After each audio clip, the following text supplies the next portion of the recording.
Coming up on this week's programme. I'm in Switzerland at one of the world's most colourful and crazy wine festivals. The sun is blazing, it's so hot. I'm melting. Totally worth it. Look at this atmosphere. We're in London with the city's longest serving waitress. I have served the Beatles, the Stones, Freddie Mercury, Eric Clapton, Pete Townsend, Take That, Carnaby's, God, so many, and Jackie and Joan Collins. They were one of my favourites. We're in the Philippines with the people who risk their lives preserving a dangerous art. Plus, I'll be finding out why the natural wine movement is on the rise. That's really nice.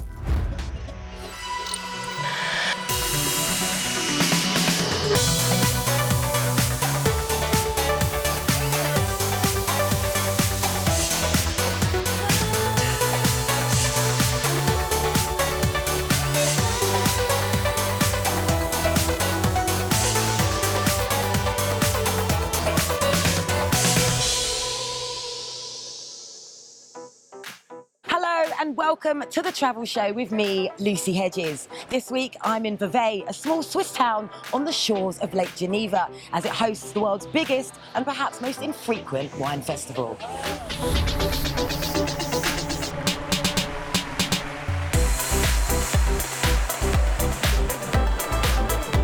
As well as being home to UNESCO-protected Vevey vineyards, Vevey is known for its living tradition, the Fête de Vignerons.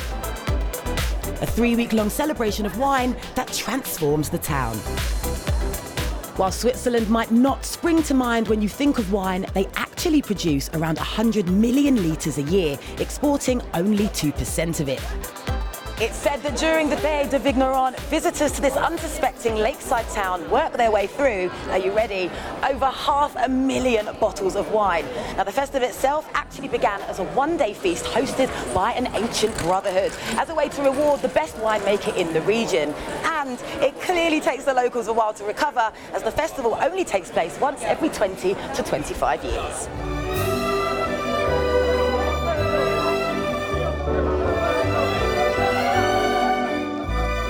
The Fête de Vignerons began in 1797 as a small parade through the streets of Vevey. But because of unrest in the region over the next couple of decades, the next event wasn't organised for another 22 years, a cycle that has remained ever since. Unbelievably, this year's Fête is only the 12th festival since then, with each year's show growing in size and spectacle. Today, the climax of the celebration is a daily show that takes place in a specially built stadium and features over 5,000 volunteers. And this year, the show has been created by the man behind Cirque du Soleil. I'm loving the vibe back here. There's people in costumes, there's props everywhere. Now, as the creator of this incredible show, what's going to be an incredible show, what's it like creating something that only happens once every 20 years? It's something very unusual in some form. And it's like really a theater show, but with 5,000 of actors, maybe more, 6,000, something like that. You can be very precise and tell the story about the work that the people are. Or you can try to find a different form to bring them like in a strange journey, like so it's in about a boat. Like using your imagination, not doing things conventionally, doing things a little bit outside the box, having a bit of fun with it, basically. Yes. Yeah. So with 5,000 people in your show, do you think you've got room for one more? Dance with your hands. Do this. Dance with my hands? Yeah. You are in. Does that mean I'm in? You are in. I'm in. The show itself represents a year in the life of a vineyard. And in order to have enough roles for that many volunteers, it means even the bugs and birds get their moment in the spotlight. So Bryn, talk me through what I'm going to be doing. Right, so you're going to be an étourneau danseur, a starling dancer. The idea is that your upper body is completely separated from your lower body and that your arms feel like wings that you can fly. You make that look really easy. I think I'm getting it. You're looking great. Be honest. No, I'm being honest. You're definitely getting it. I'm believing you. Okay, so at the minute, I feel like I'm a little bit stiff, especially on the left-hand side, but I've got time to perfect my wingspan movement. I'm quite looking forward to getting involved in the show, so bring it on.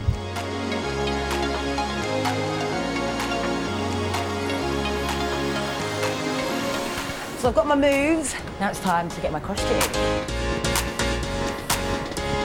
These are huge. How do I look? Am I working it? You're amazing. Then the 3-hour extravaganza began.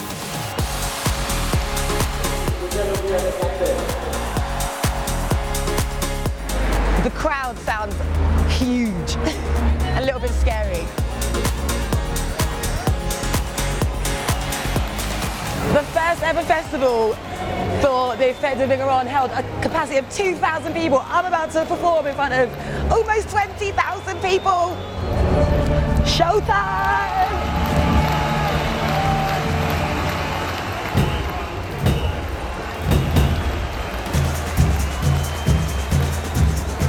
It wasn't until I ran out into the stadium that the Olympic scale of the show truly sank in. The sun is blazing, it's so hot. I'm melting, totally worth it. Look at this atmosphere.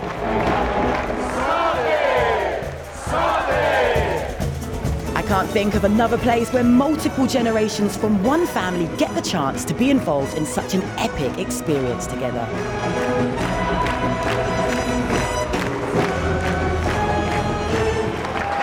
This really means a lot to a lot of people. There's a lot of emotions running high, and I can see why. The choreography wasn't as important in the end. Everyone was freestyling, but it looked really good. And what an honour to take part of something that only happens once every 20 years. I ain't going to be this limber in 20 years, I'll tell you that now.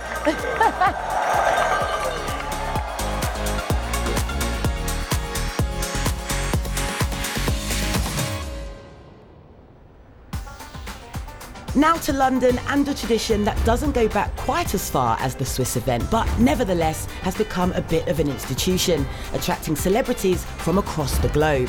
The city's original Hard Rock Cafe opened its doors in 1971, and we caught up with its longest serving waitress, Rita Gilligan, who started on day one and never left. Good morning, sir. How are you today? Just come in, sir. My name is Rita Gilligan, MBE. I'm 78 years old and I'm working here in the Hard Rock for the past 48 years. I'll tell you, I got the gold leaf burger and it's absolutely fabulous. I was in the back garden with my husband, 1971, and he spotted an advert on the Evening Standard paper and they were looking for waitresses with bundles of personality. So I came down, I'd worked in every hotel along here, and as I approached it, there was a guy in the standing at the door, long hair and a pair of jeans. And I said, well, I'm looking for the head waiter or the manager. My name's Peter Morton, I'm the founder, he said. So he said, you know what, Rita, you're great, but you're too young. So I said to him, listen, I'm the best you're going to bloody get. I said, you better take me, I said. So he went back in his chair, put his hand up, I didn't know what he was doing. He gave me the high five. I want you to start now. Now, my darling, this is the world's best steak burger, gold leaf. I want you to enjoy it. I'll be back to double check, okay? Enjoy.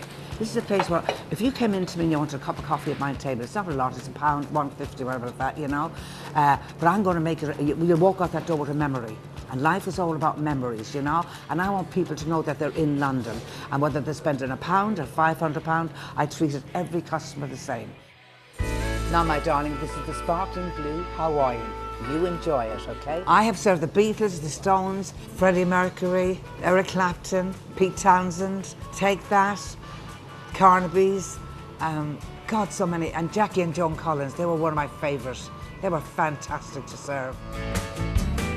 Now, Eric Clapton, he came in a few years ago because he gave the first guitar here to the Hard Rock. Of course, Pete Townsend heard about this, and a week or so later, he sent his down with a note saying, mine's as good as his, get it up, you know? What does Hard Rock mean to me? Well, it gave me a job in 1971, a job that I've walked in every day, and every second, minute, hour of the day, I've enjoyed every second of it. There you are, my darling, whenever you're ready, you pay me, and come back and bring your friends, okay? Great to see you. Thank you.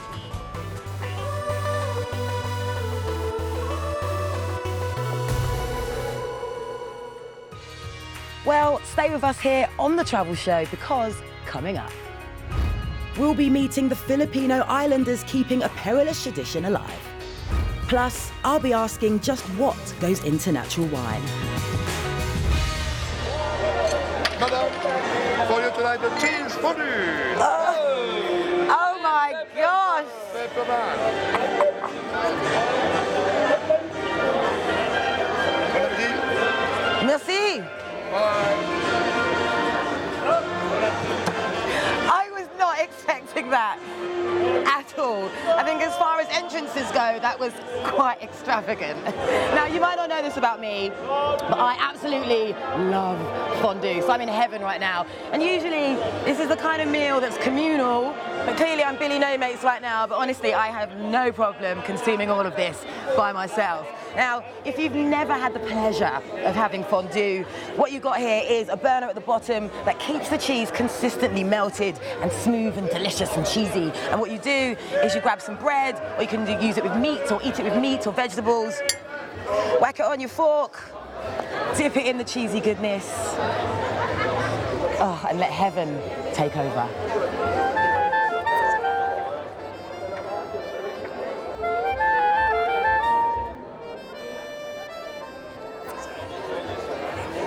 That is delicious. Next up, we head to the Philippines to meet the islanders of Pebalon, who have maintained a unique art for generations.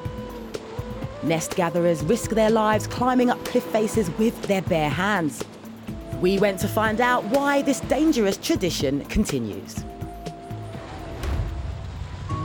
Nung bata ko, sumasama ako sa tatay ko dito. Tanda ko yun, maliit pa nga ako. Pinatisting nila ako paakyatin ng kuweba. Hindi nga ako nakaakyat, natakot ako. Sabi ko sa sarili ko, parang hindi kaya. Pero nakikita ko naman, yung mga kasama kong mga bata, yung umaakyat sila. Nakakapasok. Parang naging sa akin na, kaya nga nila, ako pa.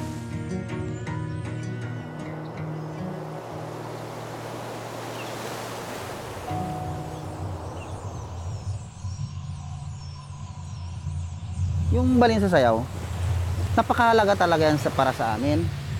Ang bawat ibon, pag nasa loob ka ng kuweba, pag hinawakan mo nga, talagang halikan mo. Kasi ang isang ibon yan, kung ilang libo yung binibigay niya na sayaw talaga. Kaya nga kapag nakikita namin na namatayan kami ng ibon sa loob ng kuweba, parang talagang masama rin sa loob mo. Anong nangyari dito? Itong taon pa lang ako, akyat na ako ng bato. Yung dalawang anak ko, yung tinuruan ko rin silang mag-akyat. Ako si Kevin, yung maliit pa, gustong-gusto niya rin magpasok, kaya naturuan ko siya. 8 taon po ako nung magsimula akong sumama dito magsuot. Nung una pong pagsuot ko, medyo makaba po dahil natatakot po ako na hindi ako makakalabas sa kuweba pag pumasok po ako. Kapag nasa itaas ako, tapos tumitingin ako sa ibaba, medyo nalulula ako. Madilim po sa loob ng kuweba. Minsan po sa ibang kuweba madulas yung bato. Kaya minsan po hindi ko po maakyat. Naisip ko po na paglaki ko, hindi ko gusto yung buhay na ganito. Ayoko po. Dahil mahirap po. Gusto ko makapagtapos ng pag-aaral. Pangarap ko po maging doktor.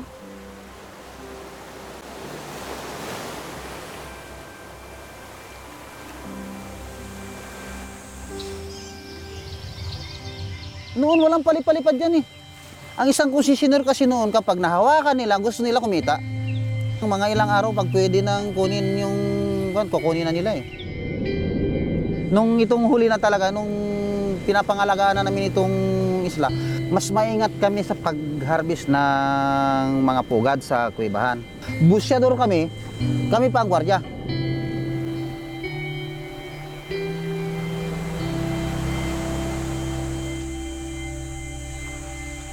Akala ko, mamimintain na gano'n siya. Dumating talaga ito na. Wala na. Ngayon, wala nang pugad, wala ring kita. Pero yung nakikita kong dahilan dito, kaya nawala yung pugad, dahil sa mga pag-spray ng insecticide, nakakapit sa pugad, patay na eh.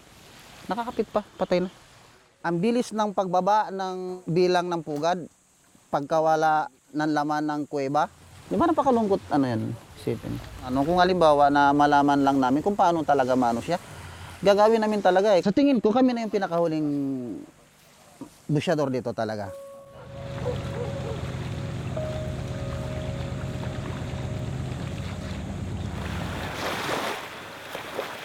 Habang lumalaki si Kevin, gusto kong mag-aral na lang siya. Hindi ko na rin ipamana sa kanya yung kakayanan ko na mag-akyat sa mga mahirap na kuweba. Kasi mahirap din yung anak buhay namin na kanina.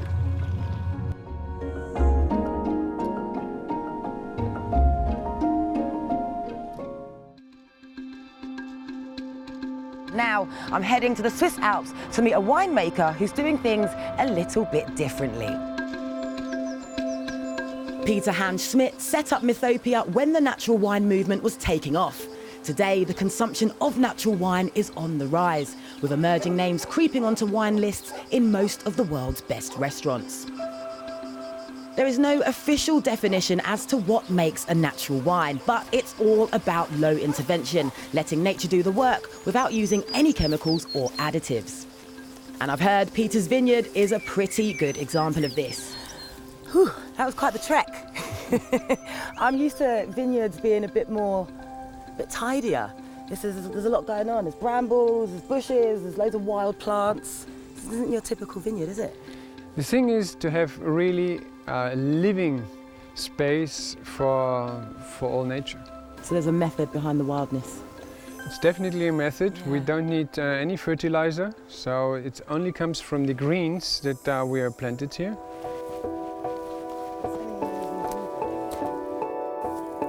Is this a beehive? Yeah, not really a beehive. This is for wild bees, and we put these holes, and they put their eggs into the holes. So not only are you making, natural wine, with bees on the decline, you're actually doing something for the planet as well. That's brilliant. Yeah, we increase the biodiversity. So, in fact, this area here is one of the places with the highest biodiversity in the whole country. I'm starting to see what you're talking about. This is definitely your patch. Sure. This isn't. No. It looks quite barren. There's no undergrowth. And you look this way, it's wildflowers, bees, butterflies. There's a lot going on this side. I mean, this is the traditional way like wine growing was done here the last 50 years and more. And all our vineyards, they looked exactly like this. Very dense production. So we took out half of the vines to make space and to give light.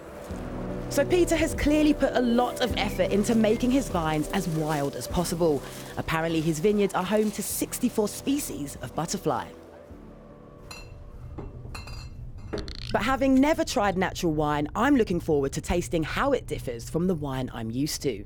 So Peter, what are we tasting?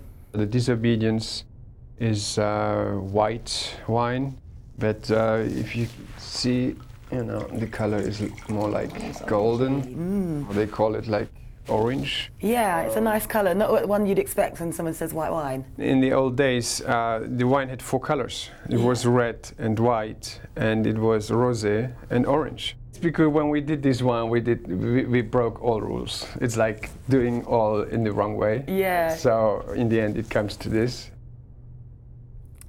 That's really nice. It's quite tangy, but really flavoursome, but very different to the white wines I'm used to. I've never had orange wine before. I've never heard of orange wine before. I didn't actually know that existed, so I'm learning something too. You only can make this type of natural wines as a continuation of your work in the vineyard. You need this stable ecosystem where you do not interfere. Every bottle is made by billions of microorganisms. That's why we call it also a living wine. They're still inside. Peter's clearly not one to shy away from a memorable name. Next up, his red wine, Illusion. It definitely tastes like red, and red is my favourite. It's difficult to describe. It's just with adjectives that what happens inside your mouth. So a lot of young people are never drinking wine. They come to natural wine and say, "Oh, I like it."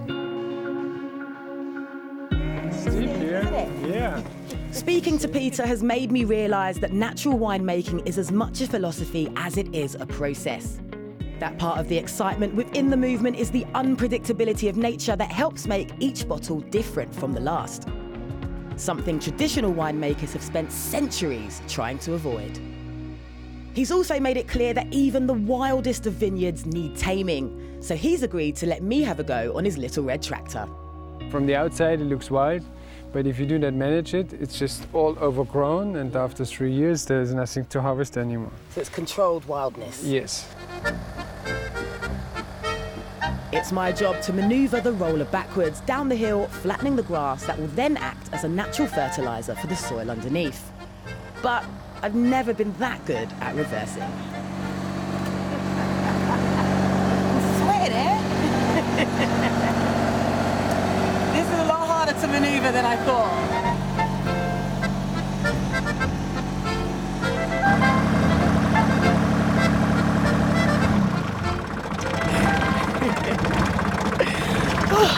I've done many things for the travel show, but driving a tractor backwards down the Swiss Alps definitely wasn't in the original job description. I think I nailed it, right? I think it's fair to say that a lot of us have got expectations of how wine should taste based on what we've been told. So it's quite refreshing and fascinating to see people like Peter refusing to conform. And it's easy to see that by using more natural methods, not only is he doing his bit for the environment, but he's shaking up the wine industry a little bit too. And that's it for this week's travel show, but coming up next week. Addie's in Amsterdam to see researchers prepare to restore Rembrandt's The Night Watch in full view of the paying public. Wow, oh man, so that's it.